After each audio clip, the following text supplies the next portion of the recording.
Gálatas 5, verso de número 13. Irmãos, vocês foram chamados para a liberdade, mas não usem a liberdade para dar ocasião à vontade da carne. Pelo contrário, sirvam uns aos outros mediante o amor. Toda lei se resume num só mandamento: ame o próximo como a si mesmo. Mas se vocês se mordem e se devoram uns aos outros, cuidado para não se destruírem mutuamente. Vamos orar mais uma vez? Senhor, nós te louvamos nessa noite, nós participamos, Senhor Deus, da tua mesa, e agora, Pai, nós queremos ouvir a tua voz através da exposição da tua palavra. O Senhor sabe o que nós precisamos muito mais do que nós mesmos. E sabemos, Pai, que não só de pão vive o homem, mas de toda palavra que sai da boca do Senhor. O que transforma, Senhor Deus, é a tua palavra. E nós queremos, ó Pai, ser transformados por ela. Queremos, ó Pai, ouvir a tua voz, tua exortação, consolo, direção, conforto, aquilo que o Senhor tem para cada um de nós. Pai, e eu oro, Senhor Deus, nessa noite, assim como orou um dia, teu servo, o apóstolo Paulo, para que no abrir da minha boca, seja-me dada a palavra para fazer notório o mistério do Evangelho. Assim eu oro, em nome de Jesus. Amém. Irmãos, o que vai começar final de semana? Em alguns lugares aí já até começou. Carnaval. Tem alguns estados que já está acontecendo. E, mais oficialmente, nosso calendário, sexta-feira, começa o carnaval. É incerto a origem, né, do carnaval, de onde começa. Alguns vão dizer que talvez ele possa ter até começado no Egito Antigo. Outros ainda, do qual eu comungo a ideia, de que começou em Veneza, na Itália, no século XVI, no período que a gente chama de Renascimento, no período onde nós tivemos um estilo chamado Rococó. Quem já estudou isso em arte na escola? Um período artístico chamado Rococó. E na Itália tinha o famoso, em Veneza, o baile de máscara. E o carnaval de Veneza, ou a festa, o baile de máscara, se torna extremamente popular, a ponto de poder juntar, né, nobres e plebeus, ou então ricos e pobres no mesmo lugar. A roupa e a máscara nivelava todo mundo, e todos agora são iguais diante dos outros. Já o carnaval foi trazido para o Brasil pelos colonizadores portugueses entre o século XVI e XVII, e manifestou-se primeiramente através de uma dança chamada entrudo, uma espécie de brincadeira popular, uma música, uma espécie de samba de roda, e essa brincadeira fixou-se principalmente no Rio de Janeiro, no período anterior à Quaresma. Com o passar do tempo, ela foi adquirindo outras formas de se manifestar. O carnaval ele vai sendo ressignificado. E agora, diferente do carnaval de Veneza, no Brasil, os corpos dos homens e das mulheres não estão mais tampados. Não estão mais a título de exibição, mas agora estão, né, totalmente público. Em Veneza, a ideia era que você se mascarasse para que ninguém soubesse quem era você. Em Veneza, todo mundo ficava escondido, a máscara, e você, conversei com o mascarado, com o X, ninguém sabia. Mas o carnaval do Rio, não há mais essa exigência de cobrir o corpo, o rosto, mas muito pelo contrário. A exibição é o que vale. E aí, infelizmente, o Brasil também é lembrado lá fora, especialmente pelo carnaval e o futebol. Eu nunca fui para o exterior, mas quem foi diz isso. Quando o brasileiro samba, carnaval, Ronaldo, Messi, não, Messi é argentino, Neymar. E aí a gente é meio que lembrado pelo carnaval. Eu creio que é uma espécie de redução extremamente injusta, porque esse carnaval de Rio e São Paulo é praticamente de lá. A gente não tem mais aquilo que tem em Rio e São Paulo nos outros estados. Pelo contrário, no Amazonas a gente tem o carnaval do Boi-Bumbá, no Amapá tem um outro tipo de carnaval, mas, enfim, não é algo que poderia representar totalmente o Brasil. E alguns gringos, quando vêm para o Brasil, imaginam que aqui vão encontrar liberdade, vão encontrar prostituição a céu aberto, mulheres fáceis, fúteis, volúveis, droga, álcool. E, de fato, a gente não pode fechar os olhos para essas coisas e para essa realidade, porque a gente sabe que isso é verdade também. Porém, é perigoso quando o nosso país, ou este país, é taxado apenas pelo carnaval, pois isso não denota coisa boa. Quando alguém fala para você que vai ter carnaval, a gente sabe que vai ter uma festa. E conforme a tradução da palavra carnaval, vai vir do latim carnum valis, né, que vai ser algo voltado para a carne. Carnum vai ter, né, como se fosse a ideia de um vale da carne. Então é o momento em que as pessoas vão deixar que as suas paixões, os seus desejos estejam totalmente aflorados e as pessoas façam aquilo que elas possam fazer ou quiser. Então, já que o nosso país é taxado como país do carnaval, isso não denota coisa boa. E acaba por criar em nós uma pecha ou uma marca ruim, onde o brasileiro é dissoluto, desregrado, depravado, bagunceiro, e nós, de fato, não somos assim. Tem lá o carnaval de Rio e de São Paulo, mas ele não pode representar uma totalidade da nossa nação. No texto que nós lemos, irmãos, obviamente não fala de carnaval. Aliás, nem existia. Nos dias de Cristo, de Paulo, do Antigo, Novo Testamento. Mas o que o apóstolo Paulo está tratando aqui é de um tema que parece simples. Mas, ao mesmo tempo, esse tema ele é caro e esse tema é um tema polêmico, que é a questão da liberdade. Paulo escreve essa carta aos Gálatas, possivelmente na sua terceira viagem à Macedônia. E quem eram os Gálatas? Os Gálatas era quem nascia em uma região que até então era um país da Ásia Menor chamado de Galácia. Galácia com C, não Galáxia com X. Se eu falar que eram os irmãos da galáxia, nós vamos falar que eram os irmãos marcianos, né? Plutão, não é com X, é com C. Então havia um lugar onde é a atual Turquia, chamada Galácia. E Paulo vai para essa região pregar a este povo. Lá vai fundar uma igreja. E aí Paulo vai escrever uma carta aos Gálatas. Então, se você nascesse na Galácia, você era chamado de Gálata. Assim eram as pessoas dessa época.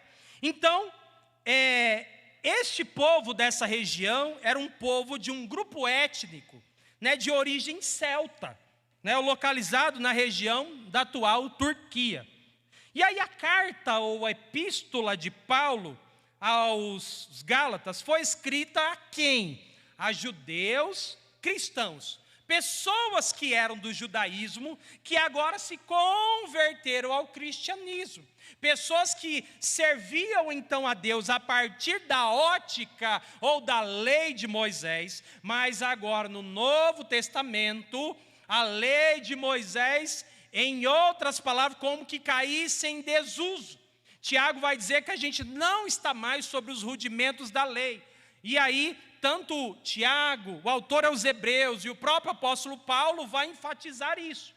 E aí há uma dificuldade, porque esse povo viveu a vida inteira no judaísmo, e agora ele passa a ser cristão, ele passa a ser evangélico, ele passa agora a crer em Cristo. E aí as velhas práticas do judaísmo continuam nas pessoas. E para que tire, que mude isso, vai levar algum tempo. Por exemplo, você que veio do catolicismo, é muito comum você ver crente ainda falando Ave Maria. Fala alguma coisa, aí o crente, ixi, Ave Maria, Nossa Senhora. Né? É uma lembrança que a gente tinha, né, de quando era católico. Eu nunca fui católico, mas a gente tem essa lembrança. Ou às vezes você vê a pessoa falando ou querendo fazer algo que não tem mais nada a ver com a palavra, com o evangelho. Não lembro quando, né, e onde, mas eu lembro que uma irmã estava falando de benzer a criança. Tem que mandar benzer. Eu falei, misericórdia, né? Isso não é mais nosso, isso não precisa. Em Cristo as coisas acontecem, nós não precisamos de benzedor. Então, o que Paulo está encontrando nessa igreja é mais ou menos isso. E aí a gente tem momentos difíceis para essa igreja, porque em um dado momento eles estão querendo retornar ao judaísmo. E aí Paulo então vai escrever aos Gálatas. Quando você lê a carta aos Gálatas, tem que ficar claro na sua mente. Paulo está combatendo aqui o judaísmo. Judaísmo aqui não é, irmãos, antissemitismo. Judaísmo aqui, nesse caso, para a gente ler nos dias de hoje, não é neonazismo, não é nada disso. O judaísmo que nós estamos falando aqui quer dizer a religião judaica, que nada tem a ver com pessoas. Então, o apóstolo Paulo procurou corrigir então esse problema, enfatizando que a lei era um jugo. A lei era pesada, a lei de Moisés, que levava à escravidão espiritual, mas o evangelho de Cristo trazia liberdade. O evangelho de Cristo libertava as pessoas e dava para elas liberdade em Deus. Então havia um problema teológico nessa igreja, a igreja da Galácia, que era a judaização da igreja. E o que é judaização da igreja? É quando nós pegamos práticas do Antigo Testamento e queremos colocar no Novo. Por exemplo, no Novo Testamento não existe mais circuncisão. Nós não precisamos mais nos circuncidar. E o próprio apóstolo Paulo vai dizer, se vocês circuncidarem, vocês estão crucificando Cristo de novo. No Novo Testamento, a gente não tem mais observação das festas judaicas. Festa das tendas, dos tabernáculos, de Pentecostes. A gente não tem mais essas observâncias. No Novo Testamento não tem mais shofar. No Novo Testamento não tem mais talite, que é aquele chapéuzinho que parece uma tapioca. No Novo Testamento não tem mais o shofar, né, o talite, né, o kippá. No Novo Testamento essas coisas caem em desuso. Mas algumas pessoas querem pegar as coisas, os rudimentos do passado e trazer para a igreja hoje. E é sobre isso que Paulo está lidando, né, com os preceitos da lei agora na graça. Então, o apóstolo Paulo, ele vai dizer então que, então por judaização da igreja, a gente entende que são as doutrinas da religião judaica sobre a religião cristã, ou seja, os irmãos se convertiam a Cristo, porém estavam sendo incentivados a adotarem novamente a lei de Moisés, a ponto dos homens desejarem circuncidar, como nós falamos de Moisés no domingo passado. Então o apóstolo Paulo faz uma crítica a esses irmãos, faz uma crítica a essa igreja que está aí, dúbia, ambígua, titubeando, querendo voltar às práticas do passado.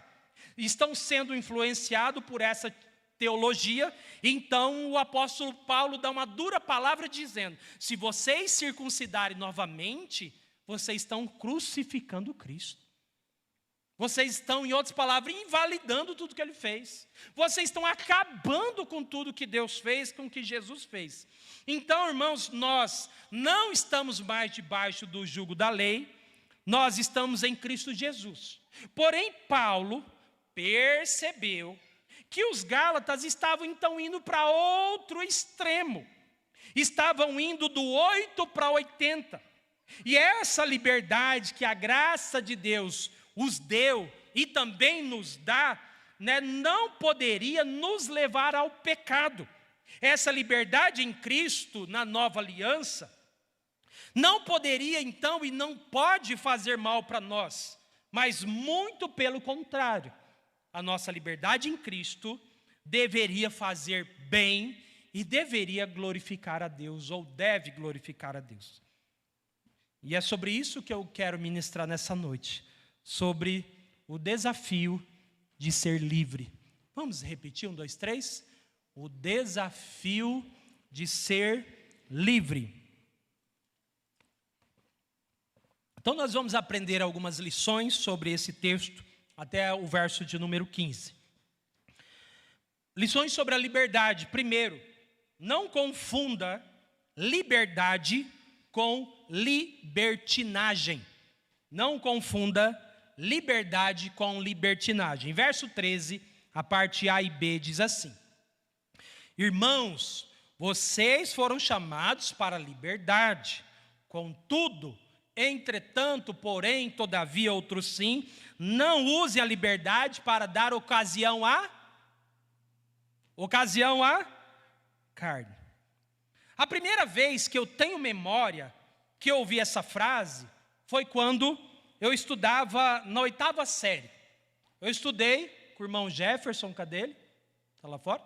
Com o irmão Jefferson de manhã, e aí eu tive que passar para a noite, porque eu fui trabalhar. E aí a nossa sala era daquele jeito. E aí a professora Luciana, uma professora de português, foi chamar a nossa atenção, e ela disse assim para a gente: não confunda liberdade com libertinagem. Eu até tinha ideia do que era liberdade, mas eu não sabia o que era libertinagem. Né? O Jeff está ali, né? Não sabia o que era libertinagem. Eu sabia que ela era o oposto de liberdade e imaginava que coisa boa não era. Para a professora estar filosofando para a gente, depois de uma bagunça, eu falei, ó, libertinagem não deve ser coisa boa. E aí a gente lembrava dessa frase dela. Então eu sabia que libertinagem era algo ruim. Eu sabia que era algo que fazia mal, e por isso a professora então nos chamava a atenção com essa palavra.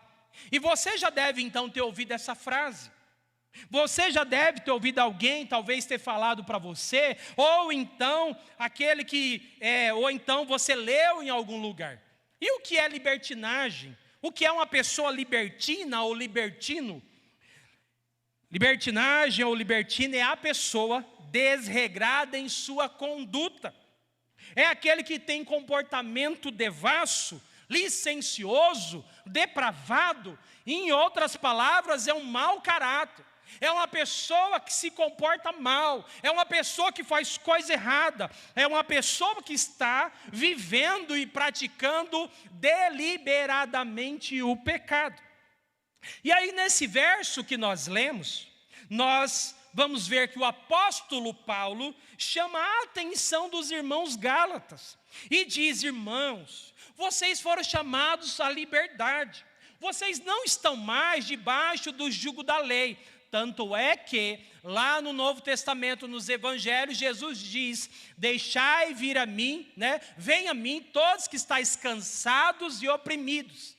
Meu jugo é suave e o meu fardo é leve. Jesus estava dizendo: vocês que estão debaixo da lei, vocês que estão debaixo dessa cobrança, vocês que estão debaixo desse peso, venham a mim. E o jugo aqui é aquilo que antigamente colocava-se no cavalo, que antigamente usava uma peça de madeira que circulava o pescoço do cavalo. Aquilo era o jugo ou a canga. E Jesus está dizendo: a pessoa que está sobre o fardo da lei, ela está com peso, ela está olhando para baixo, ela está, não consegue olhar para frente. E Jesus diz: vem a mim, que meu jugo é suave e meu fardo é leve. Então o apóstolo Paulo diz: olha, vocês agora foram chamados para a liberdade, tudo bem, que bom, que ótimo. Porém, Paulo diz: contudo, gente, não use essa liberdade que vocês têm para dar ocasião à carne. E aí a NTLH vai traduzir da seguinte forma: não deixe que essa liberdade, olha o que ele diz, se torne uma desculpa para permitir que a natureza humana domine vocês. Em outras palavras, o apóstolo Paulo está nos dizendo: não deixe que essa suposta liberdade que vocês têm leve vocês a pecar, leve vocês a fazer o mal, leve vocês a cometer aquilo que desagrada o Senhor e a sua palavra. O que o apóstolo Paulo, então, está querendo nos dizer é que a liberdade que recebemos em Cristo é um presente. Porém, essa liberdade traz para nós responsabilidades. E já dizia o poeta chileno Pablo Neruda, nós somos livres por nossas escolhas, mas, quem sabe a frase? Prisioneiros ou escravos das consequências. E aí, irmãos, a liberdade, ela está repleta de encargos. A nossa liberdade, ela está atrelaçada a incumbências, a tarefas, a obrigações, a um comprometimento. A liberdade é algo maravilhoso. Se você quer saber o que é liberdade, converse com alguém que ficou muito tempo internado no hospital. Eu, graças a Deus, fiquei poucas vezes internado, e uma vez eu fiquei 5 dias. Gente do céu, eu dormia, acordava, e é para saber a hora que ia dar, alto tempo, a hora não passava, eu doido para ir para casa, doido para fazer alguma coisa, e sair daquele lugar. Eu estava ali, não estava preso, mas a minha condição física e de saúde fazia com que eu não fosse livre naquele momento.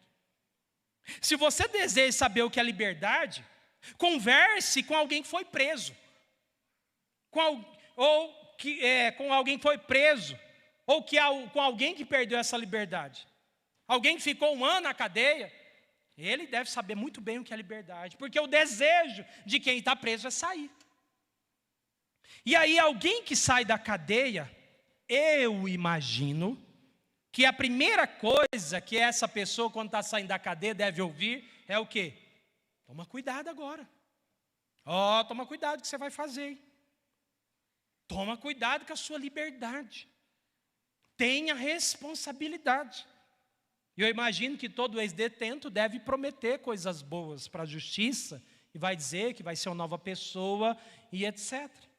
Porém, muitas pessoas saem da cadeia, logo voltam. Fora aqueles que voltam no mesmo dia. Quando a gente tem o indulto de Natal, Dia dos Pais, Dia das Mães, enfim, tem gente que sai da cadeia e volta horas depois. E aí é uma pessoa que faz o quê? Não consegue lidar com a sua liberdade. Há muitas pessoas que saem da cadeia, cometem crimes e têm que voltar de novo. E eu já ouvi, irmãos, a seguinte frase sobre um colega meu: olha, é melhor fulano ficar preso lá. Porque ele preso, ele não vai matar ninguém, não vai fazer problema para a sociedade. Melhor ficar preso. Então, em outras palavras, nós sabemos que existem pessoas que não sabem usar a liberdade que Deus deu. Então, o apóstolo Paulo exorta esses irmãos, puxa a orelha, chama a atenção, dizendo o seguinte: vocês foram chamados à liberdade, porém, tomem cuidado para que essa liberdade não leve vocês à carne, não leve vocês ao pecado. Cuidado para que essa liberdade não se torne uma desculpa para permitir que a nossa natureza humana caída nos domine. Então, a liberdade poderia se tornar um perigo para os irmãos gálatas. É o típico caso de pessoa que viveu muito reprimida na vida. Pessoas que são de igrejas que são extremamente ditadoras, que reprimem, que têm os seus usos e costumes ou doutrinas extremamente rígidas. Essas pessoas, quando desviam, parece que o mundo vai acabar em 6 meses. Ela sai assim querendo acabar com o mundo no pecado. É mais ou menos a ideia. E eu vou falar porque eu já ouvi. Agora eu vou aproveitar. E aí ele sai para o mundo, irmãos, ele sai regaçando. E aí a gente tem gente, inclusive, que era da igreja e fala: mas irmão, rapaz, desde criança na igreja, cresceu, foi para droga. Meu Deus, misericórdia, o que aconteceu? A menina dentro da igreja, saiu da igreja, olha, agora é uma piriguete na rua, agora engravidou, o que está acontecendo? Às vezes a gente passa para os extremos. Rigidez, rigidez, rigidez. Na hora que a pessoa tem uma liberdade, o que ela faz? Ela vai para um extremo. Então, irmãos, então essa liberdade poderia se tornar um perigo para os irmãos gálatas. E talvez você me pergunte, mas pastor, então o senhor está falando que esses irmãos deveriam ser presos, viver sem liberdades? Não. O que eu estou dizendo e que eu estou tentando pensar com vocês nessa noite é que eles não deveriam confundir liberdade com libertinagem. Eles deveriam aprender que nossa liberdade está intimamente ligado a responsabilidades. E responsabilidades em Cristo, responsabilidades na palavra. Nós temos visto aí na internet o que a gente chama de hipergraça. O que é a hipergraça? É uma doutrina moderna em que diz que se Jesus te salvou, você pode fazer o que você quiser da sua vida. E aí ele supostamente entregou a vida a Cristo, e agora ele diz o que para Cristo? Obrigado. E ele se afunda no pecado, mas no domingo ele está lá na igreja. Ele fala que ele é membro, tem cargo, ele é da igreja. Só que a vida dele não tem nada a ver com aquilo que a Bíblia diz. Porque essa crença, essa heresia moderna, diz que não, Jesus nos salvou, Jesus nos ama. Então já que Jesus nos ama, não tem como eu perder minha salvação. Então, de fato, a gente entende, irmãos, que se foi Cristo que te salvou, você vai dar demonstrações dessa salvação. Quem é salvo quer agradar o seu Salvador. Quem é salvo quer viver como salvo. Quem é salvo quer estar onde estão os salvos. Quem é salvo não quer viver mais nas trevas. Então a gente diz que quem é salvo quer perseverar como salvo. E aí a gente chama isso de perseverança dos santos. Então, irmãos, não caia no canto da sereia. E o apóstolo Paulo está dizendo: não é que agora vocês são livres em Cristo, que vocês precisam dar a ocasião à carne. Não é que agora vocês são livres em Cristo, que agora vocês vão fazer o que quiser, como se Jesus não fosse cobrar isso de vocês. Então, esses irmãos deveriam tomar cuidado com a liberdade que eles receberam em Cristo Jesus. Você já ouviu alguém que começou a passar dos limites? Geralmente, quando entra bebida, isso acontece. O bêbado só descobre como ele era chato quando ele para de beber. Tem gente que riu. O bêbado só descobre como ele era chato quando ele para de beber. E vou falar para você, eu não aguento moagem de bêbado. Pode ser de parente, quem for, não dá mais, não dá. E eu falei, meu Deus do céu, como eu fui chato um dia na vida. E aí, a pessoa começa a passar dos limites. O cara fica rico, o cara fica bonito, o cara fica forte, fica briguento, fica de tudo. Cada um age de um jeito. A pessoa começa a passar do limite. Ou alguém que começa a confundir as coisas, e a pessoa fala assim, olha, o rapaz, sei lá, acha que a moça está dando trela para ele. E aí a moça fala, olha, dá licença, você está com muita ousadia para o meu lado, hein? Me respeita. Não estou te dando essa liberdade, não. Estou te dando essa moral, não, sai fora. E aí o limite chega. Então a pergunta agora para nós nessa noite, como é que você lida com a sua liberdade? Tua liberdade te faz pecar? Tua liberdade te leva aos excessos? Tua liberdade lhe faz mal?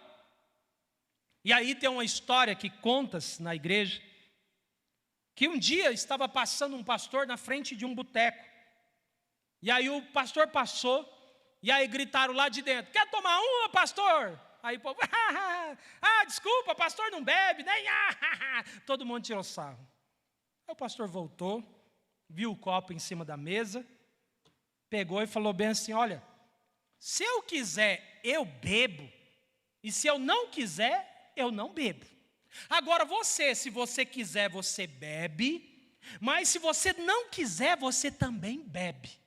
Entregou o copo e saiu. O que é que o pastor quis dizer para esse pessoal? Eu tenho a capacidade hoje em Cristo Jesus de decidir se isso é bom ou não para a minha vida. Mas você que não tem liberdade em Cristo, a tua liberdade te domina. A tua liberdade lhe faz escravo e você não tem controle sobre ela. Então, não confunda liberdade com libertinagem. Não deixe que a sua liberdade dê ocasião ao pecado, à carne ou a qualquer coisa. Então, por isso, que a liberdade é um desafio. O desafio de ser livre. Segundo, a minha liberdade está ligada ao outro. A minha liberdade está ligada ao outro. Olha o que diz agora, verso 13, parte C e verso 14. Aí Paulo diz agora: mas sirvam uns aos outros por meio do amor, pois toda a lei se cumpre em um só mandamento: ame ao próximo como a você mesmo. O apóstolo Paulo agora faz um contraponto do que é uma liberdade sem responsabilidade, ou uma vida libertina. E ao invés dos irmãos gálatas viver uma libertinagem, eles deveriam usar essa liberdade que receberam em Cristo em favor do outro, em favor do próximo. E a contraposição de liberdade que prejudica a si mesmo ou outro, a liberdade que Paulo propõe é uma liberdade que está ligada a mim e a você. Uma liberdade que está ligada à comunidade, à sociedade, aos irmãos, à família, à esposa. Então, minha liberdade está ligada diretamente na sua vida. E a sua liberdade ligada na minha vida. Então, vamos lá. Por exemplo, por que existe semáforo? Se não tivesse semáforo, daria o quê? Acidente. E aí alguém teve um dia uma ideia brilhante e falou: vamos fazer um semáforo. Que aí o ser humano, muito educado, respeitador, que respeita a liberdade do outro, vai dar o direito do outro na hora que chegar a vez do outro. Então, quando você chegou no semáforo, o semáforo está vermelho, em outras palavras, não é apenas para você parar, mas o semáforo está dizendo para você o quê? Agora é a vez do outro. E quando você não respeita a vez do outro, você coloca em risco a sua vida e a vida do outro. Por isso que dá acidente. Porque as pessoas não abrem mão da sua liberdade em favor do outro. Então Paulo está dizendo: olha, a carne ou a liberdade, se está levando a carne, usa ela de outra forma. Usa a sua liberdade agora para servir o próximo. Para que existe leis de trânsito? Existe leis de trânsito, irmãos, para que o povo não se mate. Para que existem então as leis civis? Para que a gente não faça aquilo que talvez a gente teria vontade de fazer. Então significa que a lei existe, irmãos, não é para quem é bom. A lei existe não é para quem é cumpridor da lei. A lei existe não é para quem cumpre as regras. A lei existe para o infrator. Quando eu era de menor, eu dirigia sem carteira e andava para Rondonópolis, Cuiabá. Quando chegava a polícia, meu Deus do céu, tremia e tal, e a polícia vai me pegar, e vai tomar o carro, e vai dar multa. E quando chegava diante da polícia, eu ficava o quê? Com medo. Porque eu estava o quê? Errado. Estava o quê naquele momento? Transgredindo a lei. Agora hoje, eu tenho carteira, estou de boa, a polícia nem para. E quando para, como diz aquela velha frase, quem não deve, não teme. Cadê a carteira? Aqui, sou policial. Vem da onde? Tal. Você não está nem esquentando. Porque você não está com medo da lei. Você não está com medo de alguma coisa, porque você não está errado. Então a lei existe para o transgressor. E é por isso que Paulo traz a ideia da liberdade com o outro. Por quê? Porque se nós não tomarmos cuidado, a nossa liberdade, além de dar ocasião à carne, também pode prejudicar o próximo. Se todos cumprissem a lei, nós não precisaríamos de polícia. Para que a gente precisa de polícia? Porque tem gente que descumpre a lei. Imagina, se todo mundo cumprisse a lei, não ia ter polícia, mais dinheiro para o Estado. Se todos cumprissem a lei, a gente não precisaria de juiz, fórum, e a irmã Elcio e o preso Ricardo ia perder o emprego. Se todos cumprissem a lei, a gente não precisaria de presídio. A gente está só construindo presídio, constrói mais presídio. E o que as pessoas estão falando? Tem que ter pena de morte, pastor. Tem que ter pena de morte, tem que matar e tal. Porque o quê? É uma ideia de supostamente resolver o infrator, aquele que usa mal a sua própria liberdade. Então vamos pensar em coisas simples, em que o apóstolo Paulo diz que a nossa liberdade deve servir o próximo. Aí ele traz então um versículo dizendo: ama o próximo como a si mesmo. Pensa aí, fila de banco. Tem quantas pessoas que não respeitam a fila? Não respeita a fila, fura a fila, corta a fila. Crente não pode cortar fila, irmãos. Fila de banco, fila do mercado, estacionamento. Você vai lá e põe na vaga de idoso, de cadeirante, você está pecando, criatura. Não pode. Você está transgredindo a lei. Aquilo é para alguém que precisa, porque essa pessoa que é cadeirante, que é idoso, na hora dele chegar lá não tem. E você vai no mercado, aí você olha, né, um monte de gente saindo de vaga de idoso. Porque a gente não pensa na nossa liberdade em relação ao outro. São coisas básicas, irmãos, que estão em nossa responsabilidade de fazer ou não. Pastor, eu posso andar 200 quilômetros na BR? Pode ou não? Pode. Mas deve andar? Não. Por quê? Perigoso. Na nossa região está virado em anta, né? Perigoso. Multa. E aí, o que o Estado faz para barrar os insubordinados? Coloca lá o radar. Vou pôr um radar para esse cara que está usando a sua liberdade além da conta não se matar. E aí coloca o radar para que a pessoa freie. E aí a gente descobriu o radar boot, né?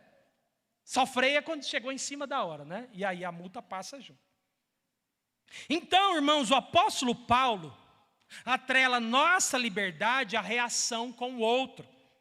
Dependendo de como eu uso a minha liberdade, eu posso fazer um desserviço para o outro. Eu posso fazer um desfavor para o meu próximo. E a minha liberdade de Cristo, ela deve ser usada com amor. Não lembro o que aconteceu ano passado, ia ter alguma coisa dos homens. Aí perguntaram para alguns irmãos: e aí fulano, você vai? Aí ele falou: eu vou ver se a minha mulher quer ir, né? Ver se a minha mulher deixa. Então, em Cristo, a nossa liberdade agora precisa estar ligada ao outro também. E aí a gente gosta de falar: eu faço o que eu quero da minha vida. Vai fazendo tudo o que você quer da sua vida. O adolescente, o jovem que gosta disso, né? Eu sou livre, ninguém mais me faz o que eu quero. Faz para você ver. Vai fazendo o que você acha que você quer fazer para você ver onde você vai parar. O que eu faço está intimamente ligado à vida do outro. Então, a minha liberdade está ligada à vida do outro. Para finalizar, o desafio de ser livre e sonhos sobre a liberdade. Terceiro, a minha liberdade precisa ser usada com sabedoria. A minha liberdade precisa ser usada com sabedoria. Olha o verso 15 agora. Mas se vocês mordem e devoram uns aos outros, cuidado para não se destruírem mutuamente. É claro, irmãos, que Paulo está usando aqui uma figura de linguagem para dizer que os irmãos estavam se mordendo e devorando, né? Não estava acontecendo isso na igreja, né? O irmão chegar no outro e... Não era isso. Mas ele está querendo levar a um extremo. A gente chama de hipérbole, levar aí a uma consequência para que a pessoa possa se entender. É mais ou menos Aquilo que a mãe diz quando os irmãos estão brigando. Para com isso, vocês vão se matar. Eles não vão se matar. Mas a mãe quer dar o quê? Um grau, um nível para dizer o que está acontecendo. Cuidado, guri, você vai quebrar o pescoço. Né? Já falei, você vai cair e vai ficar aleijado. Para com isso, você vai quebrar a cabeça. Né? Então o que Paulo está querendo dizer, não é que os irmãos estavam literalmente se mordendo, devorando. Mas ele estava dizendo, olha como diz a NTLH. Mas se vocês agem como animais selvagens, ferindo e prejudicando uns aos outros, então tomem cuidado para vocês não acabarem se matando. É por causa da liberdade de uns que há a morte de outros. É por causa de muita liberdade de alguém que a gente tem problema de outras pessoas. Então Paulo está chamando a atenção porque uma liberdade que não leva em conta o temor a Deus, a palavra do Senhor, pode trazer prejuízo, pode trazer problemas, angústia, inimizade, não apenas para si, mas também para o outro. Não é isso que acontece com os pais quando estão orientando seus filhos, principalmente na adolescência e na juventude? Meu filho não faz isso, meu filho, minha filha. E aí o pai está ali orientando, está chamando a atenção, né, está cobrando ele, né, não queira ser livre demais e tal. E de repente, ele usa essa liberdade de tal forma e sem sabedoria, que traz prejuízo para toda a família. Quando os problemas chegam e os amigos vão embora, é o pai e a mãe que está lá para acolher e para acudir. E aí o pai e a mãe que falou, que orientou, agora vai ver o próprio filho colhendo daquilo que ele poderia ter se livrado. Porque simplesmente não usou a sua liberdade com sabedoria. Um exemplo clássico na Bíblia é Jonas. Jonas pegou um navio para Tarsis para fazer o quê? Fugir. Ele podia fugir? Pode, mas como eu disse, toda liberdade requer responsabilidade, toda liberdade traz consigo uma consequência. E ele está fugindo, e ele vai para o barco, para o navio, está lá, está dormindo, você conhece a história, está todo mundo lá desesperado, estão jogando até a carga, né, fora, estão jogando no mar a carga por causa de Jonas. E aí alguém vê o cara dormindo e falou, só deve estar doido. Como é que está todo mundo desesperado e você está aí dormindo? Cara, vem pelo menos orar, vem fazer alguma coisa. O que está acontecendo? Aí Jonas, sabe o que é? Isso é por causa de mim. É porque eu temo ao Deus dos hebreus. E tudo isso está acontecendo é por minha culpa. Aí os marinheiros devem ter olhado tudo um para a cara do outro e miserável, né? Imagina o que eles não tomaram de prejuízo. A pessoa que usa a sua liberdade para o mal, ela traz problema para a esposa, traz problema para o esposo, traz problema para o pai, para a mãe, para a justiça, traz problema para a igreja, traz problema, irmãos, para toda uma sociedade. Porque pessoas que usaram a sua liberdade sem sabedoria, nessa ânsia de que eu faço o que eu quero, que ninguém manda em mim, que eu sou livre e etc. E aí a gente começa a usar a nossa liberdade sem pensar. A gente começa a usar a nossa liberdade para dar ocasião à carne. E como diz o apóstolo Paulo aos Efésios, capítulo de número 5, ele vai dizer, não deis lugar ao diabo. Vigia, toma cuidado, presta atenção, olha o que está acontecendo. Eu tenho certeza que a sua liberdade já trouxe prejuízo para as pessoas, que a minha já trouxe bastante. Na época eu era jovem, que eu queria ser muito livre, eu trazia prejuízo para as pessoas. A maioria deles, eles não ficavam sabendo, porque eu tentava resolver antes. Mas vez por outra escapava alguma coisa. E alguém ia falar para mim, Jean, o que é isso? O que você está fazendo na tua vida? Você vai se matar, você vai morrer, dirigindo bêbado, andando para longe, andando correndo. Toma cuidado. E naquela época eu fazia o quê? Né? Igual os adolescentes que não é da nossa igreja. Esse povo é velho demais, né? Não me entende. Adrenalina. E aí minha liberdade começou a trazer prejuízo para as pessoas. Porque eu não a usava com sabedoria.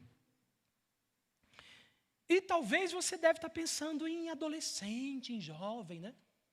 Esse adolescente mesmo, né? Esse jovem. Não, está falando de nós. Paulo está falando de adultos. Paulo está falando de uma igreja evangélica, de gente que estava usando a sua liberdade para levar ao pecado. Como é que você lida com a liberdade que Deus te deu? E aí Paulo nos dá então um filtro para que a gente possa lidar com a nossa liberdade.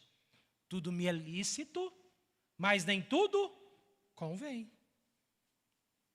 E aí, quando a gente se converte, e pelo menos no meu caso, o gurizada chamava para beber e falava assim, que seu pastor não deixa, né? E eu falava para ele, mas eu nunca conversei com o pastor. Eu era de uma igreja grande e aí nunca tinha conversado com o pastor. Eu sei, é porque seu pastor não deixa. Eu falei, cara, eu nunca conversei com o pastor, não conheço o cara. É porque é da igreja evangélica que proíbe, né? Quem já ouviu isso? Não, isso aí é porque na igreja evangélica proíbe, sendo que nós temos a mesma Bíblia, né? Com exceção de que nós temos 7 livros a mais, né? Que foram incluídos no cano em 1545 no Concílio de Trento. Tirando esses 7 livros aí, que são Judite, Tobias, Baruque, 1ª e 2ª Macabeus, Acréscimo, Esther e Daniel, nossa Bíblia é extremamente igual. Mas aí tem gente que fala assim, é a igreja evangélica, né? Aí tipo assim, nossa, a igreja evangélica é muito ruim. A igreja evangélica, nossa, pega muito no pé, né? A igreja evangélica é muito dura. Esses pastores aí, essas igrejas... Não, irmãos, tem nada a ver comigo. Tem nada a ver com a Presbiteriana Renovada. Tem a ver com a palavra de Deus. Tem a ver com a liberdade que nós recebemos em Cristo Jesus. Está tendo espetinho aí. O que impede nós pedimos aí umas 10 caixas de cerveja e todo mundo beber no final aí? O que segura a gente? Se eu for sair agora, ir lá no Banana Split e falar, me dá 10 caixas de cerveja, de terno e tudo, você acha que o anjo vai aparecer e vai falar, Jean, toma cuidado, Jean, não faz isso. Você acha que o anjo vai fazer isso? Vai só assistir. E vai deixar o negócio rolar. E tudo bem. E amanhã está nos sites aí da cidade. Igreja Presbiteriana Renovada, né? Dá uma festona regada a cachaça e o primeiro foi o pastor. Parabéns, Renovado, olha que benção. E por que a gente não faz? Se ninguém está mandando, se ninguém está proibindo, se ninguém está nos segurando, por que a gente não faz? Porque não convém. Eu não preciso gastar minha liberdade naquilo que não convém. Eu não preciso gastar minha liberdade naquilo que não vai trazer benefício ou aquilo que vai trazer prejuízo para a minha vida. Então você sabe. O que é que a sua liberdade pode lhe trazer prejuízo? Então a febre aí dos jogos aí, do tigrinho, jogo do não sei o quê, tem um monte de negócio aí, né, na febre aí. Aí muita gente está jogando esse negócio. E jogando e perdendo. Eu quero jogar. Joga. Mas prepare para levar uma rasteira também. Você ganha, mas perde mais. Então, seja livre. Eu não vou te segurar. Eu não vou te proibir. Eu não vou fazer, não vou te constranger, não vou te oprimir, não vou fazer isso, irmãos. E nem Deus, e nem o anjo. É você que precisa ter claro, dentro da sua maturidade em Cristo, que se o que você faz é sábio, glorifica, é bom, ou isso traz ocasião à carne, ou isso traz ocasião ao pecado, ou isso traz ocasião ao problema. O cara é casado, 11 horas da noite, ele está lá no futebolzinho com os amigos. Crente, irmão, Acho que não fica legal, né? Joga mais cedo. Chega 11 horas em casa da noite, está no futebol com os colegas, nenhum é crente, cachaça rolando, falando de mulher. Aí você chega e ainda diz para sua mulher: eu sou livre, bem, você não deve, né, me prender, a minha liberdade. Meu Deus do céu. Não tem como dar certo. Não tem como esse negócio funcionar quando a gente usa a nossa liberdade sem sabedoria. Eu sei que o Espírito Santo está trazendo ao seu coração nesse momento aquilo que você precisa ser sábio nos seus negócios, no seu relacionamento com o outro, com o sexo oposto, com mulher casada, com solteira, com homem casado, com solteiro, com criança, com adolescente, no trabalho, nos grupos de WhatsApp. Você sabe. Assim como foi Moisés, não foi que nós falamos domingo passado? Na hora do problema que Deus veio para matar Moisés, eles já sabiam onde era a dificuldade. Então não use a sua liberdade para o mal.